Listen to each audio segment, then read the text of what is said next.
അതിനിപ്പോൾ the ABC of mindfulness എന്ന് പറയുന്നൊരു ആശയമുണ്ട്. ഒന്നാമത് A മീൻസ് അവെയർനെസ്, നമ്മെക്കുറിച്ച് തന്നെ മനസ്സിലാക്കുക, പരിസരത്തെക്കുറിച്ച് ബോധ്യമുണ്ടാക്കുക. B breathing, take a breath. C choose, ചോയ്സാണ്. സന്തോഷം എന്ന് പറയുന്നത് ചോയ്സാണ്. ഞാനൊരു കാര്യത്തെ മനസ്സിലാക്കി, അല്ലെങ്കിൽ ഇപ്പോൾ mindfulness driving, mindfulness eating, mindfulness walking, mindfulness job, ഇതെല്ലാം നമ്മുടെ അവെയർനെസ്സാണ്. അതിനുശേഷം നാം ബ്രത്ത് ചെയ്യുമ്പോൾ breath is actually happening in the present. നമ്മെ തന്നെ നമ്മുടെ ബോഡിയിലേക്ക് തിരിച്ചു. അതാണ് ആദ്യം പറഞ്ഞ ബുദ്ധ ഫിലോസഫി പറഞ്ഞത്. In between body and mind there is a bridge. That bridge is called breath. Body So if you ബോഡിയിലും മൈൻഡും കൂടെ ഉള്ള ഒരു പാലമാണ്. So if you are in the breath means you are in the present. Choice. Present ആവും.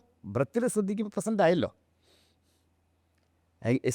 Inhale and exhale, അതെല്ലാം breath. ശരിക്കും മൈൻഡ്ഫുൾനെസ്സിനും അത് stress റിലീഫിനും ഏറ്റവും best ടൂളായിട്ട് പറയുന്നത് ബ്രത്തിങ് ആണ്.